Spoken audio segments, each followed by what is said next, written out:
Seja muito bem-vindo aqui ao canal, eu sou Bianca Benedicto e nesse vídeo eu quero conversar um pouquinho com vocês sobre um dos livros maravilhosos, né, porque ele tem um monte, Napoleão Hill, e o livro é Pense e Enriqueça.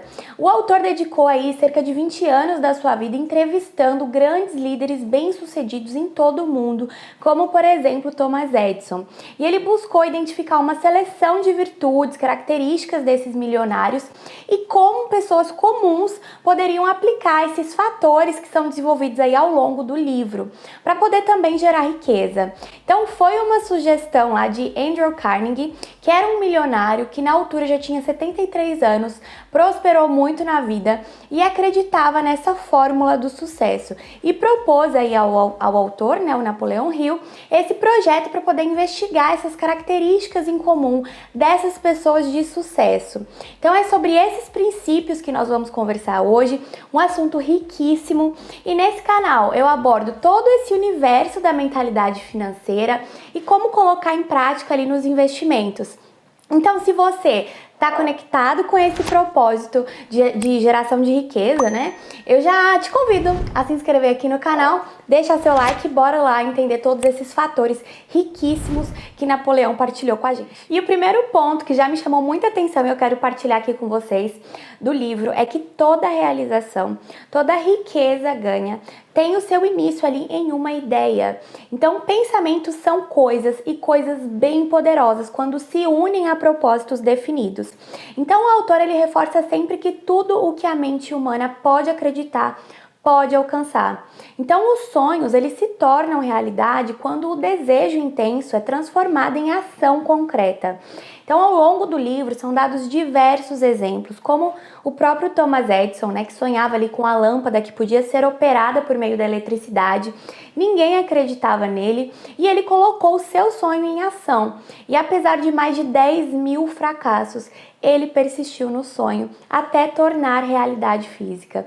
Então, a primeira lição aqui é que os sonhadores práticos não desistem. E ele dá outros exemplos, né, diversos outros exemplos, como por exemplo aí um menino que sem orelhas, né, que aprendeu a ouvir, uma mulher sem possibilidades, que se tornou aí uma grande cantora de ópera, o homem doente que os médicos não acreditavam ali na sua cura se salvou. E aí é uma outra lição poderosa que ele dá em meio a esses exemplos, né? Que o desejo é a força que auxiliou essas pessoas nessa química mental. E não há limitações à mente, exceto aquelas que nós mesmos admitimos. E aí, em uma outra parte do livro, ele partilha alguns passos que transformam esses desejos, no caso, no seu equivalente financeiro. E aí ele sugere que você escreva uma declaração clara, concisa da quantidade de dinheiro que você pretende obter ali.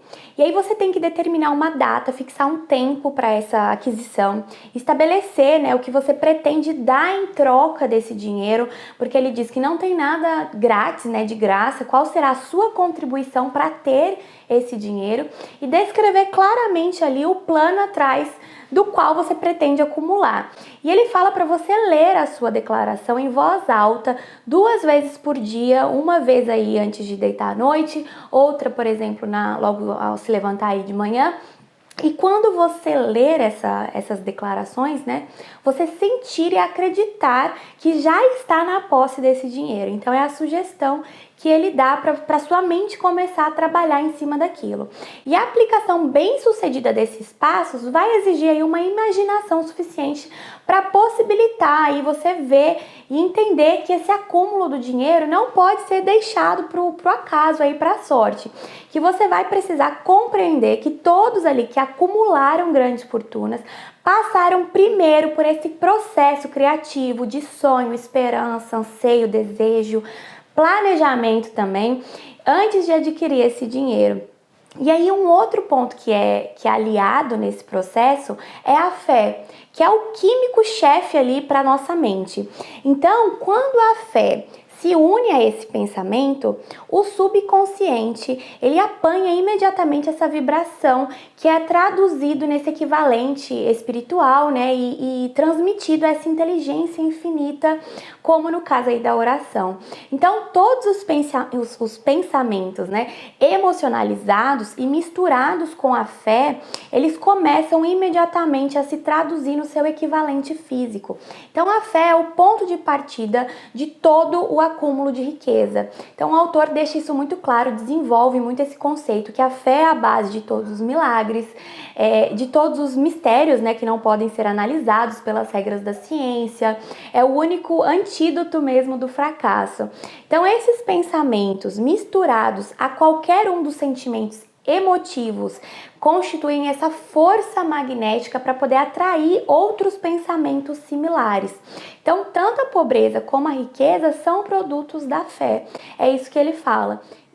E um outro ponto muito discutido, aliás, no livro, é sobre o princípio da autossugestão. Então, que qualquer desejo que se mantenha ali com persistência na sua mente vai procurar, no futuro, se expressar em meios práticos. E o que o autor sugere é que nós tentemos desenvolver aí pelo menos 10 minutos, né, diários, a nossa autoconfiança, esse desenvolvimento, exigir de nós mesmos a autoconfiança. E esse princípio da autossugestão é basicamente fazer com que essa parte mais profunda da nossa mente trabalhe para nós. E ele sempre tenta frisar essa questão de colocar a emoção em jogo ali, né? Essa combinação que vai fortalecer isso tudo. Então, a autossugestão é um termo que se aplica a todas sugestões e estímulos autoadministrados que vão alcançar a sua mente através ali dos 5 sentidos. Então, seria uma sugestão a si mesmo. É um instrumento de comunicação entre a parte da mente que tem lugar a esse pensamento consciente e que serve como ponto de ação do subconsciente. Então, um parênteses aqui, tanto pensamentos positivos quanto negativos. Então, a gente tem que sempre reforçar esses pensamentos positivos sobre a nossa mente. E o princípio da autossugestão, ele vai alcançar, no caso, voluntariamente o subconsciente e vai influenciar esses pensamentos. E uma frase muito interessante que eu gosto bastante ali do livro é que, aspas, né, o homem ele pode se tornar senhor de si mesmo e o ambiente que o cerca, porque ele tem poder de influir sobre o subconsciente, fecha aspas, né? Então, é exatamente essa questão das autoafirmações. Então, quando o subconsciente te der uma direção, você comece a agir imediatamente. Então, o autor deixa muito claro, né, que você vai receber inspirações e que você tem que agir imediatamente, porque essas inspirações são preciosas e que ficar esperando talvez o tempo certo é a derrota, né? E que a imaginação é um ingrediente que falta em muitos fracassos e é justamente essa imaginação que é o catalisador de sucessos. Então, vou dar alguns exemplos aqui que ele coloca também que são interessantes, que, por exemplo, o inventor da Coca-Cola, ele transformou uma fórmula em fortuna. Outro exemplo que eu gosto bastante é do Coronel Sanders, né, que é o fundador do KFC, que ele recebeu mais de 1000 nãos durante 2 anos que ele passou dirigindo, dormindo aí no seu próprio carro, procurando, né, nas estradas americanas aí, restaurantes, na tentativa de vender a sua ideia ali de franquia, né, de frango frito. E foi essa persistência mesmo, e com tantas negativas, que ele viu nascer aí uma grande rede de fast food, né, uma das maiores do mundo, né, o KFC. E é uma mensagem bacana que é passada no livro, que nenhum homem é derrotado enquanto ele não desiste. E, no caso, ele não desiste na sua própria mente. E outra também é que toda a adversidade traz consigo uma semente de um benefício maior. Eu acho incrível essa frase, ele desenvolve bastante ao longo do livro, né? Que cada fracasso traz em si uma semente de um sucesso equivalente. E o último ponto que eu quero trazer aqui para vocês é sobre a criação de um grupo mastermind, ou mente mestra, que é fundamental na concretização ali dos nossos objetivos. E o que seria isso, né?